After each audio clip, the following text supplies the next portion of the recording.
Hey everybody, this is Eric Warren. Welcome to NetworkMarketingPro.com. I'm here in Rockwall, Texas, and visiting at the home of a very good and very dear friend, Mr. Earl Shaw. Earl, thank you for being on. Thank you for having me on. And just so you know, Earl's a real trooper because he just slipped his back out over the course of the last couple days. So if he says anything delusional, it's just the pain medication talking. But he's trying to kind of get his back in shape. So I appreciate you doing it. But Earl is one of those people that is part of this 7-figure in a calendar year in commissions club.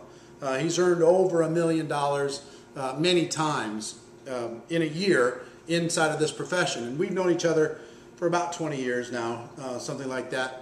And it's so funny. We talked yesterday, and you told me you were involved in the profession full-time for 22 years, but I've been involved for 20, right? So when I got involved, you were already an icon. You were already one of these kind of almost unreachable characters inside of the profession, and had already making huge amounts of money, money that I could only dream about at the time. But first of all, I appreciate you being on and sharing with everybody. All these people on this that watch this program, they want to become network marketing professionals. They want to do this. They want to take charge of their lives. They really want to go after it. Okay, so we're gonna talk about some stories and some different ideas, and let's start at the beginning, if it's okay with you. Okay. I think it's really important for people to hear, I think, how people who are very successful, how they got started, and why they got started. What caused them to do it? What caused them to make that decision? So, where were you 22 years ago, and what was happening that led you to the network marketing profession? Well, you just said something very valuable, I believe, when you said why I got started. And that's something that I've said for years, and it could not be said by anybody any better than this, I believe. It's the why. Everybody wants to know how. Well, it's easy to tell people how, but it's 15% how for your success, 85% why. Make your why bigger than the how will show up. But I'm about as traditional of a businessman as you're ever going to run across, I believe. There's an intersection in Dallas called Preston and LBJ. It's the #1 traffic count intersection in Dallas with a red light there stopping them. I owned a company called Stereo Dallas. Spent a major part of my life on that corner. And car stereos, home stereos, and had a lot of fun. Thought I was doing good financially because I didn't have anything to compare it to. But $1 million worth of inventory sitting on the shelves, 40 employees, $20,000 a month rent, run millions of dollars through the bank every year. But you know who got it? The newspapers, the TV stations, the radio stations, and rent and payroll. Mm-hmm. So running millions through the bank every year for the CPA to tell me April the 15th, $100,000 year was a good year. All I had to do was unlock the doors at 9 a.m., close it at 9 p.m. How many days a week? I mean, 7 days. 7 days a week? Well, no, Sunday we open late at 1, so everybody could go to church. Yeah. So 80 or 90 hours a week. For your $100,000. To try to make $100,000. And taking all the risks. A year. I mean, I never saw my house daylight, never saw my kid when he was not asleep. But we were having lots of fun. I mean. And your identity was a business owner. Oh, yes. That was what you did. And, I mean, we did crazy things, like we built the loudest car stereos in the world. And my cars was on display every year at the Consumer Electronics Show. So that made you feel good? Made you feel good. I mean, we blew out sunroofs, busted out windshields with car stereos. We could give you a headache for a month or make your nose bleed, you know what I'm saying? Right. And having lots of fun. I'm talking about the Japanese were flying to Dallas, Texas just to take pictures of my car. So this makes a guy feel good, but the 80 to 90 hours a week of not seeing your house daylight, not seeing your kid when he was not asleep, and looking back on it, I call all of it tiptoeing through the tulips to safely arrive at the grave. You may have $100,000 a year, but you don't have a life. Right. And a pretty successful stereo business though. And then the first version of the satellite dish comes out when they were 10 feet, 12 feet big C-band dishes, and you can get all the channels for free. $5,000 a dish. So you got into that business. Yeah, I add that to my stereo business, and I mean it was unbelievable, off the charts good. We sold 80 dishes in 1 month, October of '85.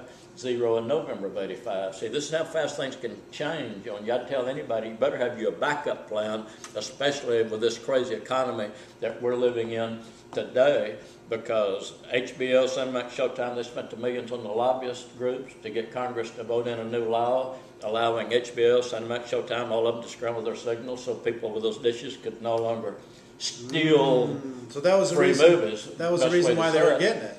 And to get those free channels, and now they couldn't. So that's the reason we sold 80 dishes 1 month, 0 the next, because they voted on November the 1st, Congress did, and the newsman's on 6 o'clock, again at 10 o'clock, said, ha, ha, ha, all you people, those $5,000 dishes still weigh your money. That was not good for my business, since I had a warehouse worth full of them. Right. So I was out of business in 1 day. So now and before you tell me what happened, when that happened, so many people today, I think, that are watching this either are in this situation or know people in this situation where things could change tomorrow. Absolutely. Their division of their company could be eliminated tomorrow. They could be laid off tomorrow. Their business could suffer some type of a setback or crisis, and there's no bailout coming. That's right. So what happened to you is what can happen to so many different people. That's why we need to rescue more people and at least get them starting to create an exit strategy or a backup plan to be able to it's almost insurance against business catastrophes. Yeah. So anyway, so basically you're out of business in a day. I'm out of business in 1 day, but I'm slow. It took me 13 months to figure it out. When I show up at work one morning and the banker beat me there and had some really large chains and locks around my doors. Really? In Texas, you call that a clue, you're out of business. So that you came to the businesses locked up. Yeah. You were locked out of your own business. So overnight, I have 5 new cars taken away from me. Lose my mansion on the hill. Like 4 cars are already gone, repossessed. You understand? Mm-hmm. And my personal car was a bright red Corvette with a $15,000 stereo. And I mean, we did some serious car stereos. We put we put airplane alternators on these cars, 10 batteries. Drive down the road at night with a stereo cranked up. They pull so much juice that it would turn your headlights off and on as you're driving down the highway. This was the fun part of the business. This is what kept me going, I guess, was the fun part of the business. So 4 cars are gone. I'm left with my Corvette. I'm 2 payments past due on it, and I know it's next. So I start parking it over a friend's house, because I know they're coming to get it. So I start parking it over to Buddy's house so they can't find it. But they found it anyway. I didn't know his 3 payments past due on his. I was looking for his too. So I'm down to my fishing car. 10-year-old faded out blue bomb, 300,000 or 400,000 miles on it. You pulled this car in station, filled it with oil, checked the gas. I'm talking about it killed every mosquito within 100 yards. Anytime you fired it up. And this is what I'm left with. Well, and back up to the housing. So many people in the world today are losing their house. Mm-hmm. What was that like to be in that, to be moving out of that mansion? Well, I'm married to a gorgeous blonde, and the 18-wheeler backs into our front yard. Christmas week of '86. Christmas week loads up our furniture to move us into a trailer house on a dirt road, not a blacktop road within miles. And we're all loaded up, ready to head out for the trailer house on a dirt road, not a blacktop road within miles. And I'm looking for my wife to put her in this fishing car because we got to lead the 8-wheeler out there into the woods where this thing is. I can't find my wife. I go back in the house looking for her. You know where she was? She was standing in the middle of this big empty living room. You know what she's doing? She's crying. Well, I spent enough money on Zig Ziglar to know what you're supposed to do when your wife is standing in the middle of a big empty living room crying, so I'll go over and put my arm around her. said, don't worry about a thing, baby. You still got me. Yeah, maybe not the best thing. Well, yeah, there's a difference between positive thinking and stupidity. That definitely did not work on that particular day. She started crying louder. So listen to me, it does not take me very long to figure out my wife's not going to do trailer houses well at all. Right. So you move in there. Get into the trailer house, and 6 months later, I'm 2 payments past due on the trailer house. You know, here's a guy I've been running millions of dollars through the bank every year. Now I can't come up with $400 a month. And I mean, the bank is sending me the letter that you have to sign for. They come in to get my trailer house. And what's happening in between? Any opportunities presented to you in those 6 months? 2 really good friends of mine that we both know very well here in Dallas. They're calling me, wanting me to come to Dallas, look at one of these network marketing things. I start off pretty polite with them, like lose my number. Right. They'd call back, don't call me, I'll call you. They'd call back, look, wouldn't do me any good, look at what you got. There's nobody out here in these woods for me to talk to. Nobody in Dallas will talk to me because I got no credit, no credibility left in Dallas. But they would call back, they would call back, they would call back. I said, look, guys, I'm not doing one of the, don't y'all know who I am? I'm a businessman. I'm not doing one of them Amway things. Right. And the letter comes from the bank, though. And I will say, I am totally stressed out at this point in my life. I become sick. I'm talking about I become very ill with a disease that back then medical science didn't even have a name for. Since then they've named it. It's the ITC disease. But I came very ill with something called the ITC disease. And anyway, I'm signing for the letter. They're coming to get my trailer house. I'm reading that letter. I'm looking at this good-looking wife. And I'm saying, I had enough trouble moving this girl into a trailer house. I got my hands full moving her into a tent.